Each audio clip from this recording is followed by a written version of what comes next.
Good morning, children. So, in the previous class, I was explained you about the geological background of India, and also I was explained you about the Himalayas, and previously I was explained you about the location of India. So, today I am explaining you about the Indo-Gangetic Plain.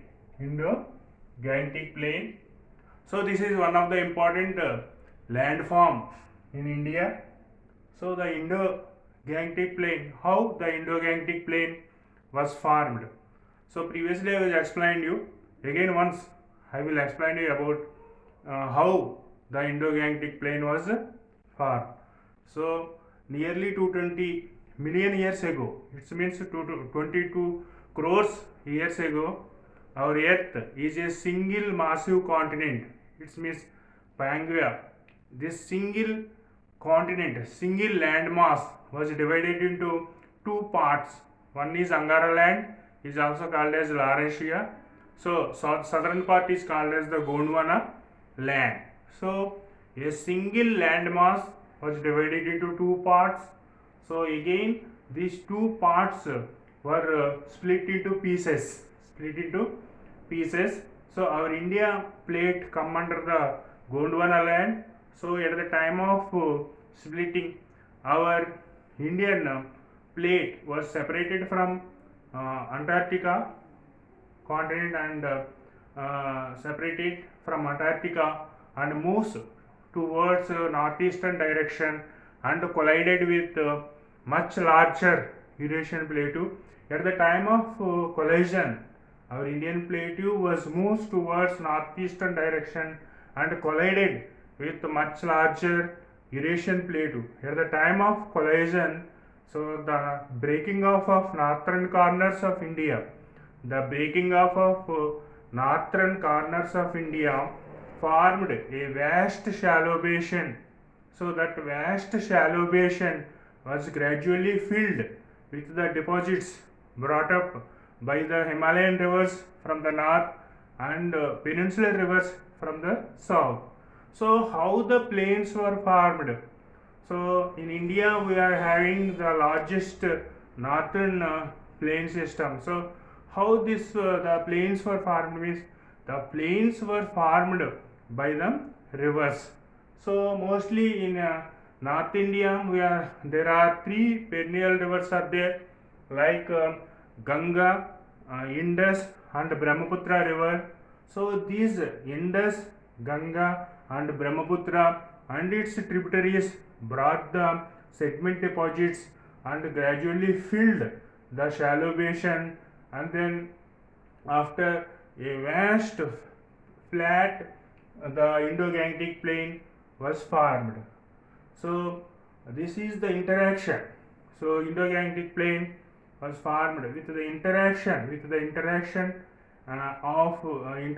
of three rivers. So interaction of three rivers, that is the Indus, Ganga and Brahmaputra. Interaction of three rivers, Indus, Ganga and Brahmaputra river. So the interaction of the three rivers is the responsible to formation of Indo-Gangetic plain. So this Indo-Gangetic plain, the approximately in India 2400 kilometers length it had, and Indo-Gangetic plain was located in India as well as in Pakistan also. So this Indo-Gangetic plain was divided into three parts. One is the western part, second one is central part and eastern part. So western part, western part means western plain was also known as Indus plain. Indus and its tributaries were responsible to formation of the Indus plain. So Indus, so once look at this, this is the Indus river, this is Indus river and its tributaries. This is Jhelum, this is the Jhelum, this is Indus, this is Jhelum and this river, this is one of the tributary. This is the Chenab. So the main river is Indus. Next Jhelum, Chenab, Ravi, and Satluj. These Ravi, Satluj, and the Bias. This is the Bias. So this is the Bias. This is the Satluj and Chenab, Ravi, and Jhelum. So like that, there are 5 important tributaries come under the Indus River system. So the most of the western plain, Indus plain, located in Pakistan. So in the Pakistan, the entire region come under the Indus western part mostly come under the Pakistan. Only the minor part in Punjab, this is Punjab and Haryana. So the minor part of the plain come under the Punjab and Haryana.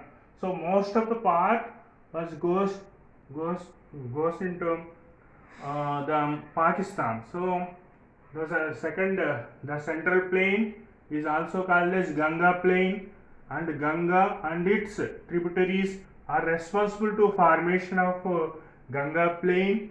So Ganga plain was extended from Gagar to Teesta. So this is the Gagar,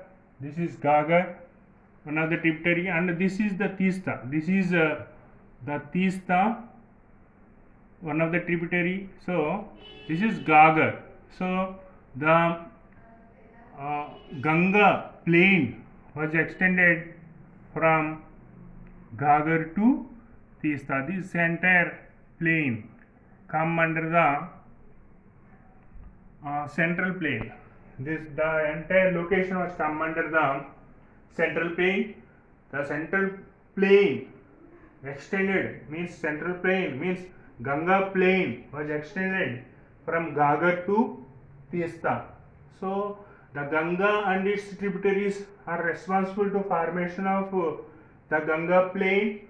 So they are the many tributaries are there.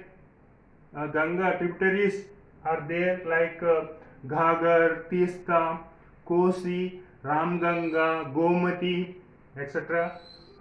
These are the northern north to south flows from north to south and merge with the Ganga river, and peninsular rivers also they are flowing from south to north and merge with Ganga river. They are the Betwa and Chambal, Soni, and Damodar. So like that rivers, they are the peninsular rivers. Those are flows from north to south to north and merge with the Ganga river. This is the main stream of Ganga. This is the main stream of Ganga. Okay, this entire part come under the central plain. Okay, so now eastern plain. So Brahmaputra river is responsible for formation of the Brahmaputra valley of Assam. So the eastern plain mostly located in the Assam region. So the Brahmaputra, this is the Brahmaputra river. So Brahmaputra river is also called as Sangpo. The birthplace is Gumendang glacier. Gumendang glacier is the birthplace of Brahmaputra river. This is the Brahmaputra river. Okay, this is the Brahmaputra river. The most of the eastern plain was located in Assam.